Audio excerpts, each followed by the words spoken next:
ఉన్నత చదువుల కోసం అమెరికాకెళ్ళి ఉన్నత ఉద్యోగాలు చెయ్యాలనుకుంటే, డబ్బులు ఖర్చు పెట్టుకుని వెళ్ళాలనుకుంటే తప్పే లేదు.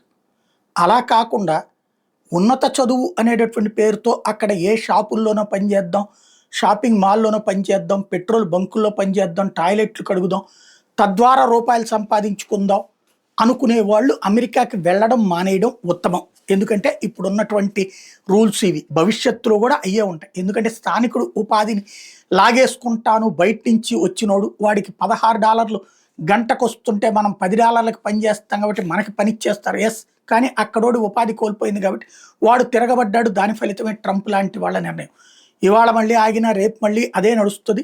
దానివలన అమెరికన్ ప్రజలలో మన పట్ల వ్యతిరేకత పెరిగి ఇబ్బంది పడుతున్నటువంటి పరిస్థితి ఉన్నవాళ్ళు ఫేస్ చేస్తున్నారు. దీనికి తోడుగా తప్పుడు డాక్యుమెంట్లు సమర్పించి అక్కడికి వెళ్ళడాలు, తప్పుడు కాగితాలతో అక్కడికి వెళ్ళడాలు, తప్పుడు ఆలోచనలతో అక్కడికి వెళ్తున్నటువంటి వాళ్ళు తప్పు జీవితం అనుభవించాల్సిన పరిస్థితి వస్తుంది.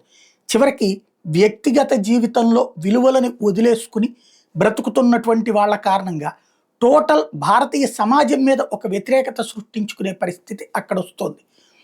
మానవ సంబంధాలు, సాంస్కృతిక సంబంధాల విషయంలో భారత్ పట్ల అపారమైన అభిమానాన్ని, గౌరవాన్ని చూపించినటువంటి అమెరికాలో ఈ మధ్యన ఒక అసహ్యకరమైన, విరక్తికరమైనటువంటి లేదంటే చులకన చూపు ఎందుకు చూస్తున్నారంటే, ఆనాటి వాళ్ళు ఆ విలువల్ని మెయింటైన్ చేస్తే ఈనాడు వెళ్తున్న వాళ్ళు ఆ విలువలకి వలువలు వదిలేయటం వలన, విడతీయటం వల్ల జరుగుతున్నటువంటి పరిస్థితి. తప్పుడు చదువులతో, తప్పుడు మార్గంలో, తప్పుడు ఆలోచనలతో, తప్పుడు ఉద్దేశాలతో అక్కడికి వెళ్తే తిప్పలు తప్పవు. దానికి సాక్ష్యమే మొన్నటి అరెస్టులు, వెనక్కి తిప్పి పంపడాలు. ఈవెన్ ఇప్పుడు స్టూడెంట్ వీసాల కోసం అక్కడికి వెళ్ళేటటువంటి వాళ్ళకి కూడా వాళ్ళ యొక్క సోషల్ మీడియా లెక్కలు చూసి మరీ పంపించడాలు. ఇదంతా ఒక ఎత్తు అయితే, చివరికి అమెరికాలో నిరుద్యోగిత రేటు పెరుగుతోంది. 22 నుంచి 27% పెరిగిందంట. కాలేజీ పూర్తయిన వాళ్ళకి, అక్కడ వాళ్ళకే 22 నుంచి 27 ఏళ్ల మధ్య వయసు ఉన్న డిగ్రీ పట్టాదారులు గత 12 ఏళ్లలో ఎన్నడూ లేనంత నిరుద్యోగిత పెరిగింది.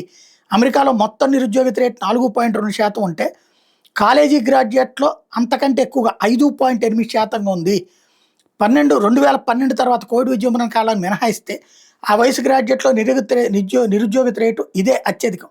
ఈ పరిస్థితి మీద అమెరికాలోని ఫెడరల్ రిజర్వ్ అధికారులు సహా చాలామంది ఆర్థికవేత్తలు ఆందోళన వ్యక్తం చేస్తున్నారు. ఇంకో పక్కన ఏఐ రావడం వల్ల మరిన్ని ఉద్యోగాలు కోల్పోతాయి. ఆ అసహనం రేపొద్దున ఉపాధి పొందడానికి వక్ర మార్గంలో వెళ్ళే మనం దెబ్బతింటాం. అది ఆలోచించుకోవడం బెటర్.